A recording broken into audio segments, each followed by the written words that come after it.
30年ずっと乗ってるんですけど、経年劣化みたいなものはあまり感じないんですよね。新車時からあまり印象が変わってない。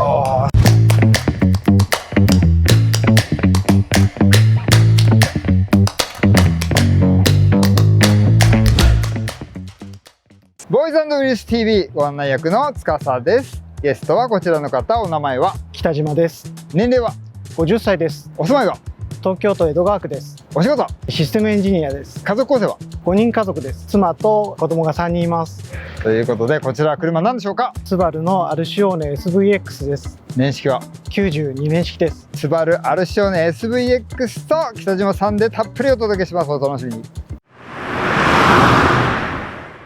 北島さん、愛車遍歴を教えてください。 U11 型のブルーバードセダンに92年から乗ってまして、93年にこの SVX を買いました。ってことは31年前ですよね。はい。93年から乗ってらっしゃる。新車ですか1年落ちぐらいの中古で。すごいですね。さっきご家族もいらっしゃるっておっしゃってましたよね。はい。5人で乗ってらっしゃるんです5か？人で。なんでこの車にそもそもしたんでしょうか？高校生の時に、はい、夕日の中をワインレッドの SVX が走り抜けるのを見て、とても気になる存在になっちゃって、そこからですね、調べたりして、最初は S13 とか、R32 とか当時流行ってた車が好みだったんですけども、日産車ですね。スポーツカーですね。はい。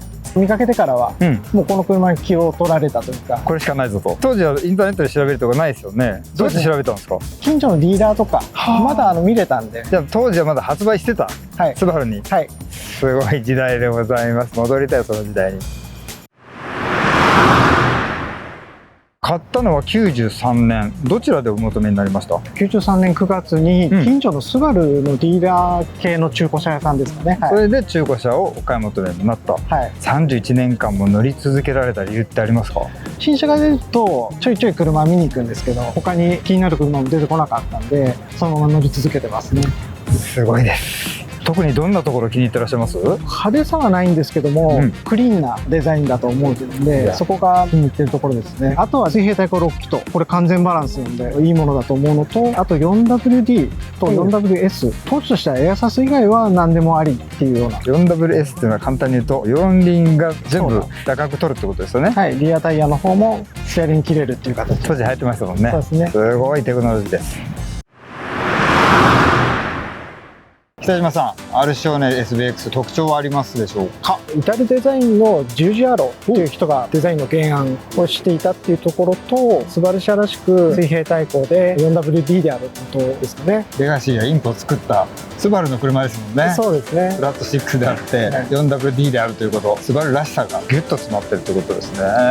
ここはちょっとみたいなところってありますか？燃費は悪いですね。街乗りだと5キロ前後、高速だけ乗ってると10キロぐらい行くんですけど、本当に矢のようにまっすぐ走るっていう感じで安定します。その走り、ぜひとも体感させていただきたく思います。市場に行ってみましょう。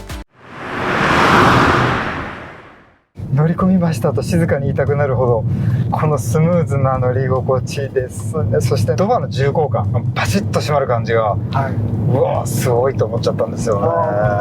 重厚感のある車で、乗った感じもしっとりしなやかで、水平対向エンジンの音がね若干聞こえてくるけど、遮音性が素晴らしいので全く気にならない。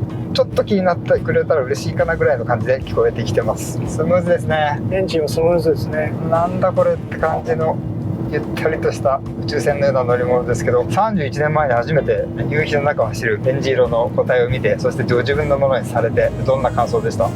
重厚感がある乗り味だなとか、水平対向6気筒ってやっぱ滑らかだなとか。僕乗り込んで思ったのは内装なんですけれども、31年前のレザーとアルカンターラのコンビネーションのシートで、この辺りがビニールだと思うんですけど、張り込んであるんですよね。すごい高級感があって、張り替えたんですか？綺麗ですけど、当時のまんまですね。毛根を感じさせない美しさ。この辺りもすごいピカピカしてますね、まだね。パネルはツヤ加減が悪かったんで、自分でクリアを拭いて外して、コンパウンドで磨き上げたっていう感じです。美しい個体でございます。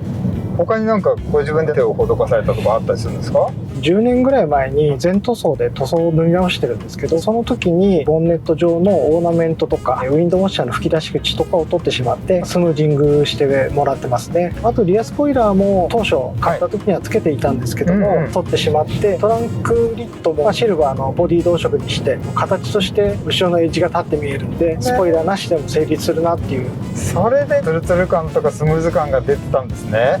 なんかやたら綺麗なシャープな形だなと思ったんですけど、細部に宿るとよく言ったもので、そういうことですよね。独身の時に買われた車、はい、それでご結婚されてお子様が生まれて、で今3人いらっしゃるこれですね。でこれ1台体制。はい、1台体制です。ミニバンとかに乗り換えたりとか考えなかったですか？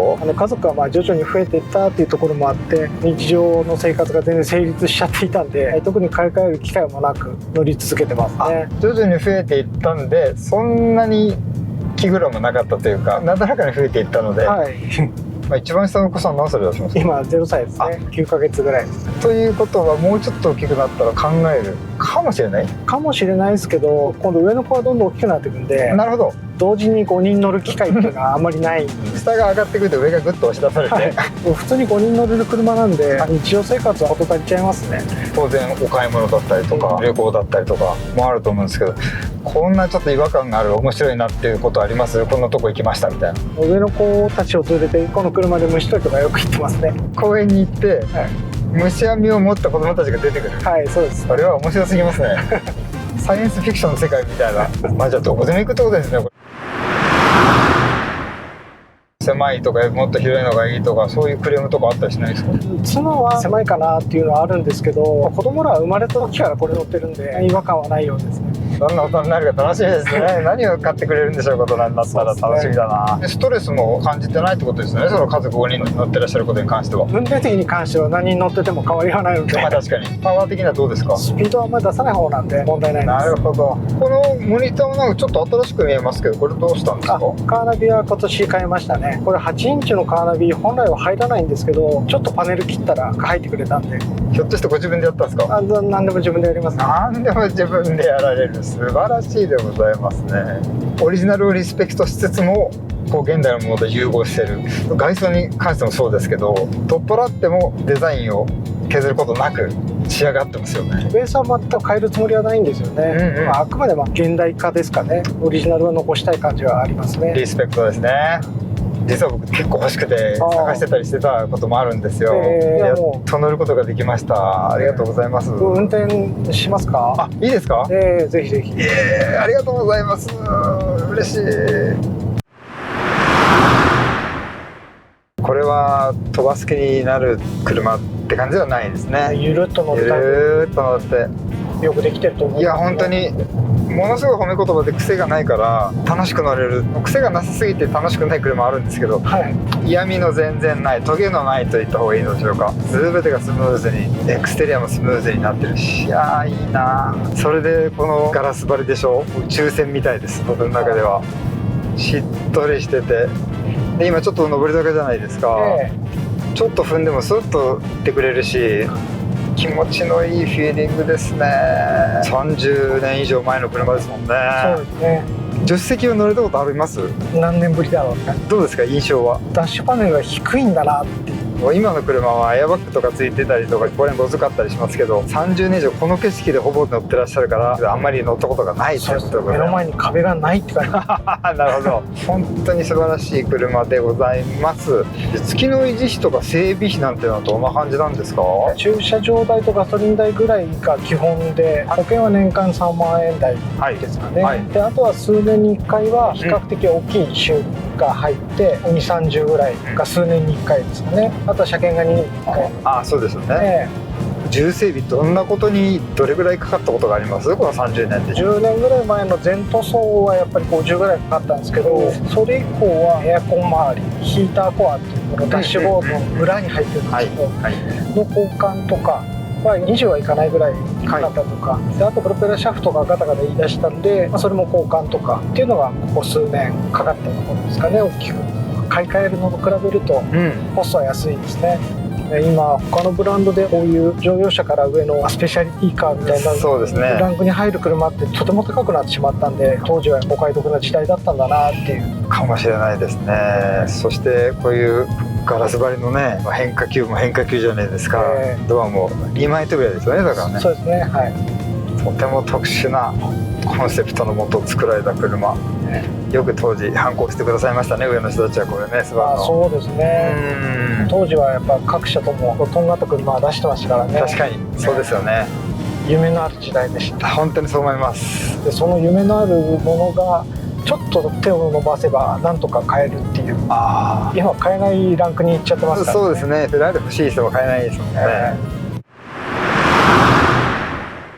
欲しかった車が運転した後ちょっとやばいですね今中古車市場ってどれぐらいなんですか、ちなみにぐらい。程度がいいと大体新車時の価格に近い。新車時おいくらだったんですか。330から400弱なんですけど、コンディションがいいやつだとそのぐらいになっちゃってますかね。買われた時は何万キロだったんですか。1万キロちょっとぐらいでしたね、1年半ぐらいのうちで。今ちなみに17万1796キロでございます。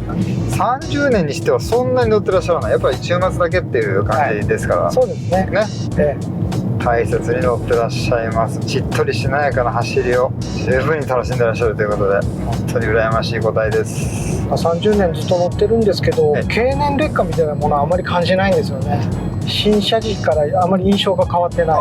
旧車を探して買ったわけじゃなくて、新しい車がどって買ってるんで、自分にとっては今でも新しい車乗ってる感覚なんですよ。なるほど。不思議とそういうもんで、旧車を最初に買うと古い車を買ったって始まりになるじゃないですか、なんで古い車に乗ってるっていうイメージがつきまとうじゃないですか、自分は新しい時に買ってるんで、今も新しいです。この車全く古いと思わなくって、こんな車ないし、80年代に設計されたんだと思うんですけれども、よくぞここまでやってくれました。このね、政府感全く古びることのない。そうですね、ジュリアロ先生すごいですね。そして世に送り出してくれたスバルさん、ありがとう。多分原案のまんま市販されてたら自分買ってないんですよね。スバルが最終的にこの製品化するにあたって、リファインとかでジュリアロの原案から変えてるわけなんですけど、その後の姿の方が全然自分好みなんですよ、ね。なるほど、そのスケッチも気になるところですね。いや本当におもちゃですね。いやおもちゃにしてはかっこよすぎません？子供が一番かっこいい車のミニカー持ってるとするじゃないですか、そのまま大きくなって、そのままずっとかっこよくてずっと乗ってるみたいなもんですよ。そうですそうです。おもちゃがもう本当これになったっていうだけなんですよ。ミニカーからラジコンカーになってみたいな、で大人になってこれになって、で多少壊れちゃうところを直すっていう手間も含めておもちゃなんですよ。なるほど細かいところをちょっと好みに変えるっていうところもやっぱおもちゃなんです。なるほどね。北島さん、念願の試乗までさせていただきましてありがとうございました。本当にしっとりとして内装もとってもラグジュアリー、これは素晴らしい車でございました。ありがとうございました。ますます欲しくなってしまいました司でございます。北島さん、スバルアルシオーネ SVX100 点満点中何点でしょうか？90点です。その理由は？ちょっと燃費が悪いところですかね。でもそこも含めて納得はしているので満足はしています。そしてスバルアルシオーネ SVX 乗り続けますか？乗り続けるつもりです。直せる限り、ガソリンが買える限り、家族が許してくれる限り乗ろうと思ってます。ということで今回はスバルアルシオーネ SVX と北島さんでお届けしました。ボーイズ&グリース TV、また見てください。さよなら、またね。